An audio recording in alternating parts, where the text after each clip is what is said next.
I'm gonna act too. Dolls, skibidi dope dope dope.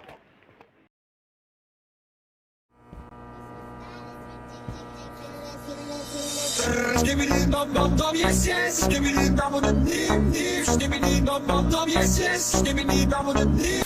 Welcome back to Escape the Backrooms. So up until now, I've been picking the best Backrooms levels that give you the most liminal feeling to add to my game. But the problem is that there's only like 20 good levels in lore, and I've already added all 20 of them. Now there's over 9 quintillion levels in total and 9 quintillion more negative levels, so that means that I'm gonna have to start adding the absolute worst Backrooms levels to my game just for the sake of lore, starting with level 10, which is an expansive pasture of wheat and barley fields stretching endlessly in all directions. The climate of the level never appears to shift from an overcast sky, with brief and infrequent spells of light rain and fog. So I modeled out the main road and added fences on the sides and wheat surrounding it, and then adjusted the light and added some fog, and I was originally gonna leave it at that since it's pretty hard to make an actual entertaining level out of a giant empty field of wheat. But I decided to read further into the wiki and found that a diverse range of structures may be found in level 10, such as small wooden sheds, barns, and stables. So I added this barn and filled the inside of it with stables and some other decorations, and then added items to it like almond water, juice, energy bars, and a new walkie-talkie item that lets you both communicate with your teammates across the map and play an alarm to let each other know where you are. Then I added this massive field of wheat and then spent an unhealthy amount of time making it so that the wheat moves around when players run through them. Now it'd be pretty boring if all you did was just aimlessly run through a field of wheat. I finally found the exit! So I added these windmills that shine a light to guide you where to go, and then spanned them all around the level along with lakes and other landmarks, so that way you aren't getting lost in a random corner of the map and then just rage quitting the game. So this level is a class 1 safe level, which means that you can't just carelessly run around the level because there are entities called facelings, which are humanoid creatures that appear to look like people from far away, but upon getting close will reveal their uncanny lack of facial features. Some explorers have described the being's face as a decent to downright terrible Photoshop job using the delete, smear, and/or blur tool. Wait, why does this sound like a perfect description of me? Not all facelings are hostile, and there's a pretty simple rule that you need to follow to know if they're dangerous or not, and it's do not trust anyone over the age of 30. So this guy you can probably trust, her you can trust, but this guy, stay far away from this guy.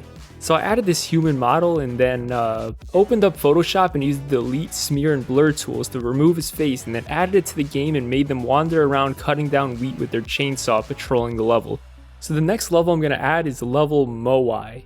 Now, I couldn't find much information about this level, but since everyone keeps asking me to add it, it kinda looks a bit like level 0.11, which is a damp and rotting maze of yellow-walled carpet corridors with an occasional but small open room scattered throughout. The ceiling is stained a sickly brown, the wallpaper is covered in mold, and the carpets are wet and have water leaks and puddles throughout.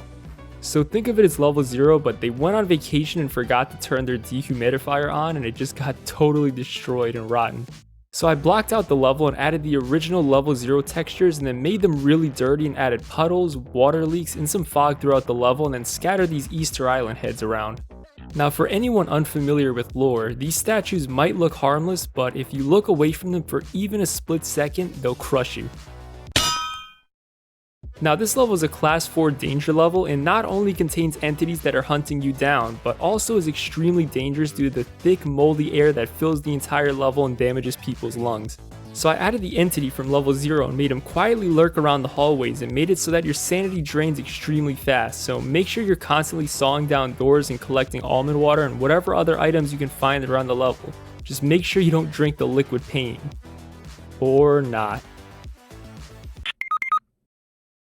So after playtesting the level for a bit, I realized how absolutely ridiculous these statues looked, so I just went through the whole map and deleted all of them.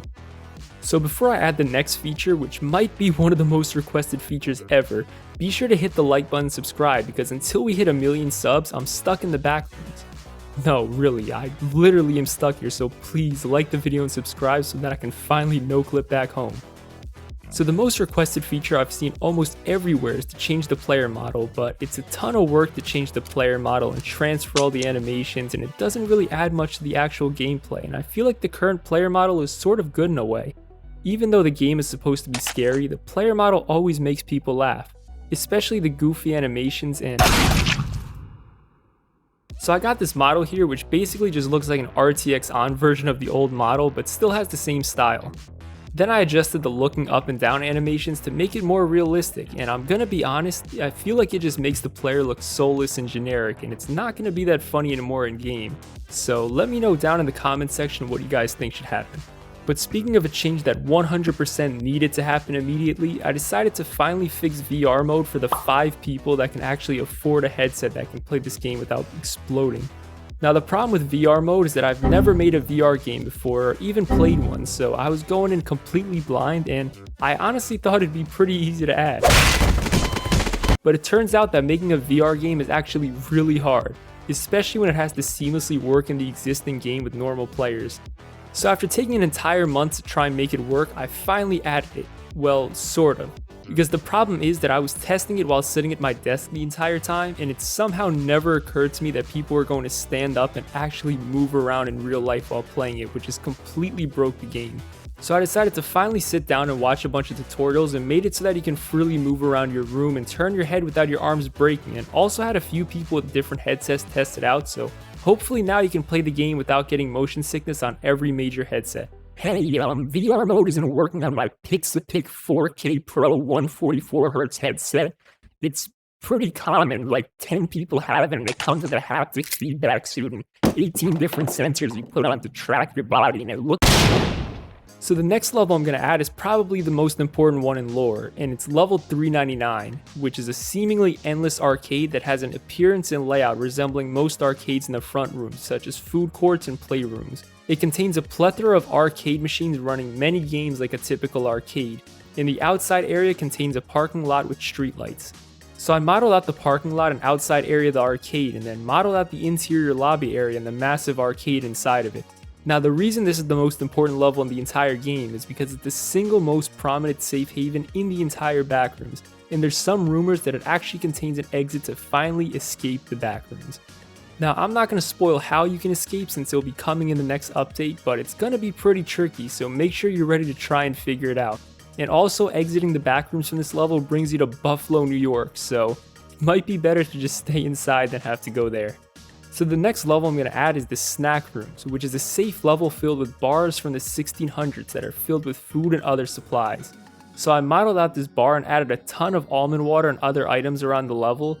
Now this level is just meant to serve as a place where you can go to collect supplies for the more dangerous levels, which can definitely come in handy when trying to complete the various endings of the game, so make sure you keep this one in mind. So those are all the new levels and features that I'm going to be adding in this video, and most of these levels are already in the game if you want to check them out. And after seeing the response to level 10, I realized that I should never add any bad levels again, because for every person who appreciates the lore accuracy of it, there's a guy who's never heard of the backrooms and is just like, why is there a giant cornfield in the game? This is the most boring thing ever.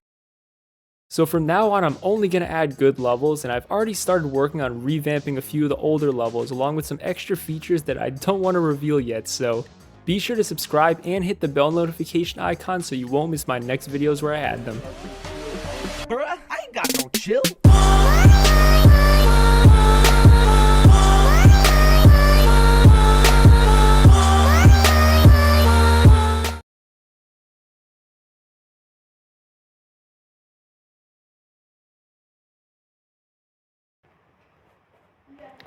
That's all! So please like and subscribe! Goodbye!